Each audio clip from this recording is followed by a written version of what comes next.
Assalomu alaykum, hurmatli talabalar. Men Muhammadiyev Behruz Hafizovich, umumiy fizika kafedrasi o'qituvchisiman.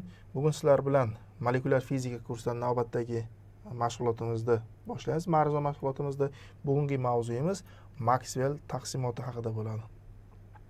Xo'p, oldingi darslarda sizlar bilan gaz molekulyar Z komponentlari bo'yicha tezlik taqsimotini tezlik funksiyasini, o'sha tezlik taqsimot funksiyasini keltirib chiqargandik va bizda formulamiz f v zimiz, ya'ni tezlikni z o'qi bo'yicha o'sha taqsimot funksiyasi dn taqsim z dnz taqsim n ko'paytirilgan dvz ga teng nisbati yoki bu a ko'paytirilgan y darajasi minus mvz kvadrat taqsim 2kt ga teng bo'lar ekan. Buni boshqa komponent bo'yicha ham taqsimot funksiyasini yozishimiz mumkin. Bu demak quyidagicha bo'ladi. F vximiz teng nvx taqsim n ko'paytirilgan dvx, bu teng demak a ko'paytirilgan y darajasi minus vx kvadrat taqsim 2 ga. Xuddi shunaqa faqat boshqa komponentlari bo'yicha ham taqsimotini bo'ladi. Ya'ni bu yerda z o'qi bo'yicha, bu x o'qi bo'yicha va y o'qi bo'yicha ham xuddi shu taqsimot o'rinli bo'lar ekan. Endi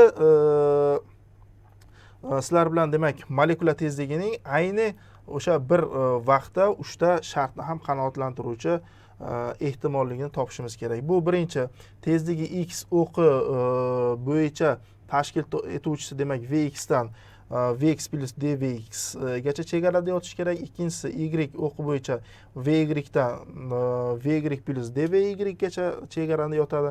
Uchinchisi ham z o'qi bo'yicha vz teng vz dan demak vz plus dvz gacha integralda yotishini ko'rishimiz mumkin. Hop, tezlik tashkil etuvchilari har bir koordinata o'qlari bo'yicha quyidagi bosh o'qlar bo'yicha tashkil etuvchilari qiymatiga bog'liq bo'lmaydi. Shuning uchun ham bular molekulalarning tezligi bir vaqtda ko'rsatilgan uchala shartni qanoatlantirish ehtimoli bu murakkab jarayon hisoblanadi. Agar bir koordinata o'qlari bo'yicha tashkil etuvchi yuqorida ko'rsatilgan chegarada bo'lgan hajmi birligidagi o'sha molekulalar soni dn x y z bilan belgilasak, demak yuqoridagi quyidagilarni demak yozishimiz mumkin. Birinchi, demak bu dn x y z n ga nisbati yuqoridagi ifodaga o'xshash bo'ladi. Faqat bu yerda demak uchala o'q bo'yicha bo'lganligi uchun a kub ko'paytirilgan y ning minus mv kvadrat taqsim 2kt darajasi ko'paytirilgan vx ko'paytirilgan vy ko'paytirilgan vz ga teng bo'ladi. Bu yerda demak v kvadratimiz vx kvadrat plus vy kvadrat plus vz kvadratga teng bo'ladi. Yoki demak buni quyidagicha yozishimiz mumkin. Bu yerda molekulalar konsentratsiyani tenglamani o'ng tomoniga o'tkazib quyidagicha yozishimiz mumkin. Yoki buni demak a ni o'rniga m taqsim 2 pi kt qo'yib ham demak 9-ifoda shaklida yozishimiz mumkin.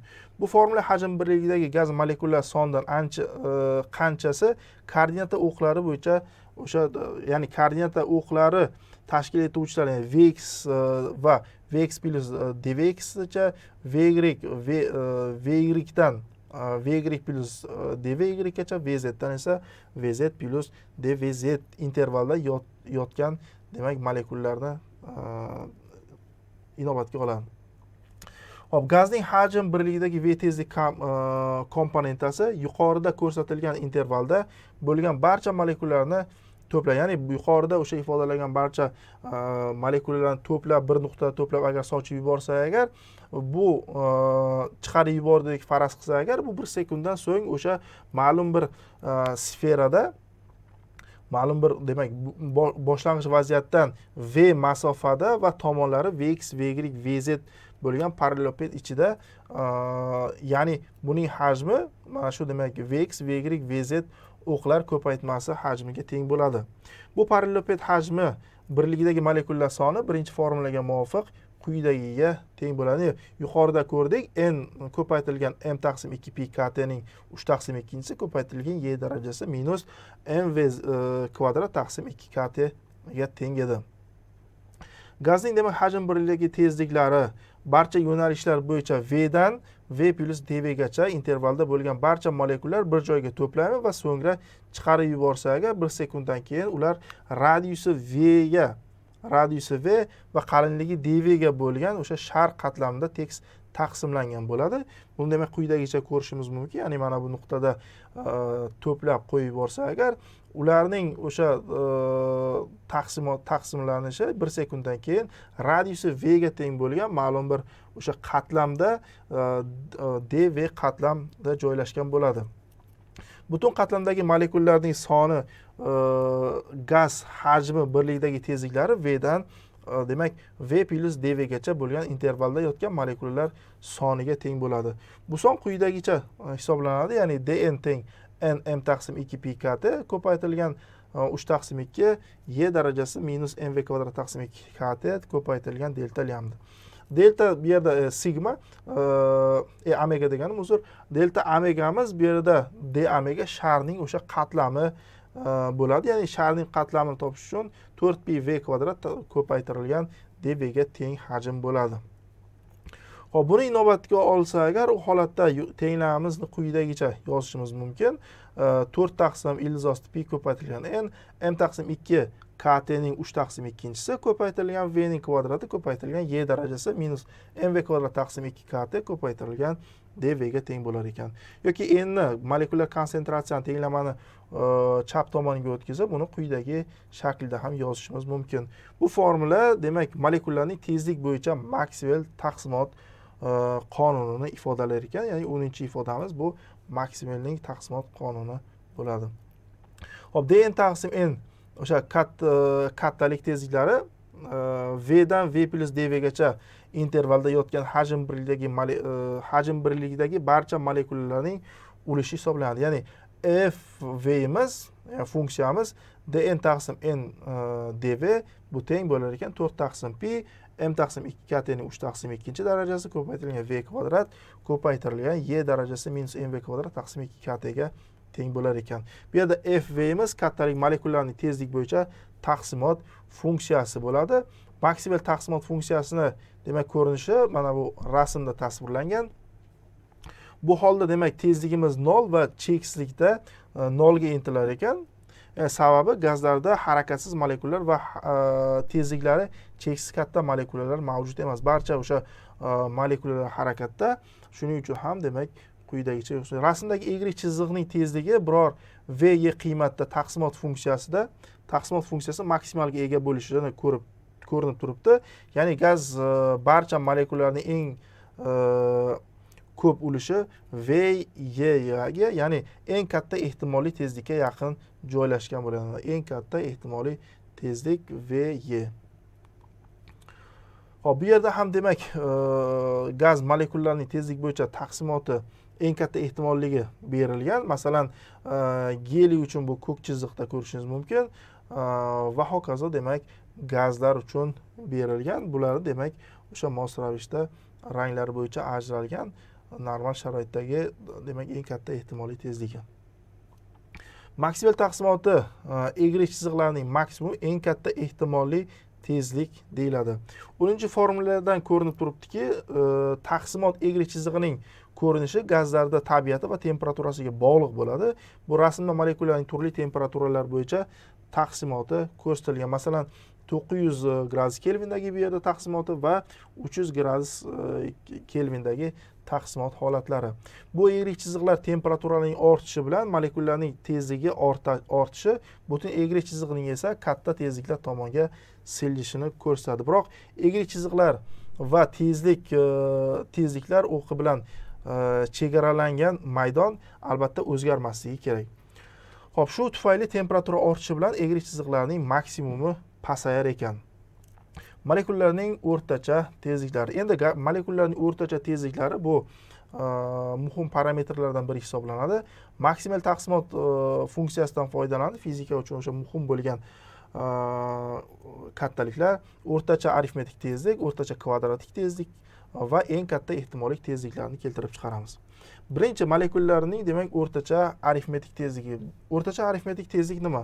O'rtacha arifmetik tezlik bu hajm birligidagi hamma molekulyar tezliklar yig'indisini hajm birligidagi molekulalar soniga nisbatiga teng bo'lgan kattalik ekan. Hajm birligidagi tezligi bu V dan V plus dv gacha intervalda yotgan molekulalar soni NF ko'paytirilgan dv ga teng bo'ladi. Bunday barcha molekulalarning tezliklari yig'indisi VNF ko'paytirilgan dv ga teng bo'ladi. Har qanday tezlikka ega bo'lgan barcha molekulalarning tezliklari yig'indisini topish uchun esa bu funksiyani 0 dan cheksizlikgacha mumkin bo'lgan barcha tezliklar bo'yicha integrallashimiz kerak. Binobarin barcha tezliklar yig'indisi quyidagi ifoda bilan topiladi. Ya'ni bu yerda VNF ni 0 dan cheksizlikgacha agar integrallasak va o'rtacha arifmetik tezligimiz, bu yerda V o'rtacha arifmetik tezligimiz quyidagi ifodaga teng bo'ladi.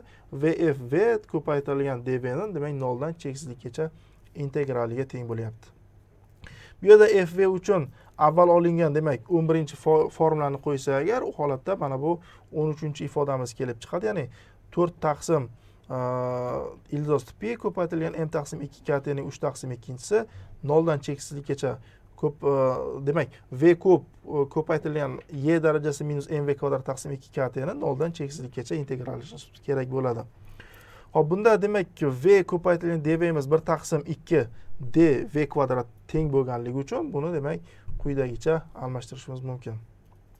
Hop, tenglamani demak birinchi va ikkinchi tomonni tenglashtirsak, ya'ni v ko'p y darajasi minus mv kvadrat taqsim 2 kt dv ni 1 taqsim 2 v kvadrat y darajasi minus mv kvadrat taqsim 2 taqsim 2 kt ko'paytirilgan dv kvadratga tenglashtirishimiz kerak va demak quyidagi tenglama ko'rinadi. V o'rtacha tezligimiz demak quyidagicha bo'lar ekan.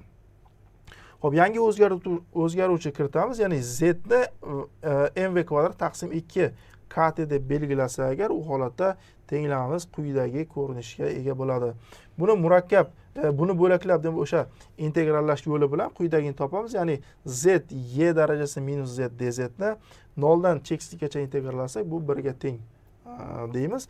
1 ga teng bo'ladi va 13-ifodadagi demak integral quyidagi ko'rinishga ega bo'ladi. Bu demak integralda hisoblasak 2 ko'paytirilgan ildiz ostida kt taqsim m ga teng bo'lar ekan. Hop, buni 13-formulaga qo'yib, demak o'rtacha o'sha tezlikni topamiz. O'rtacha arifmetik tezligimiz bu 4 taqsim ildiz ostida pi ko'paytirilgan m taqsim 2 kt ni 3 taqsim 2 darajasi ko'paytirilgan 2 ko'paytirilgan kt taqsim m, ya'ni ildiz ostida.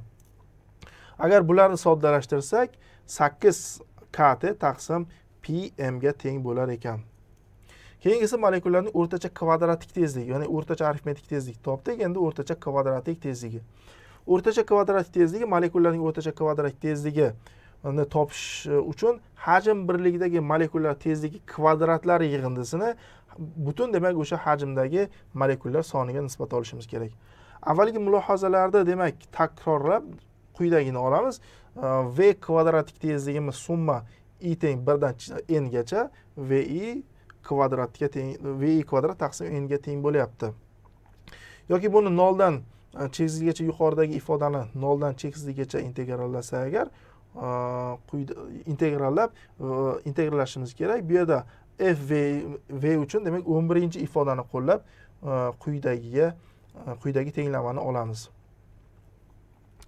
Ifodadagi molekulalardan demak o'sha ifodadagi nimalarni integrallar, ya'ni bo'laklab integrallash orqali quyidagini olamiz. Buning uchun demak o'sha standart Gauss tenglamasidan foydalanamiz. Hop, Gauss tipidagi integralni umumiy ko'rinishi quyidagi ifodada amalga oshiriladi. Bu yerda n teng 4, a esa m taqsim 2 kt ga teng bo'ladi.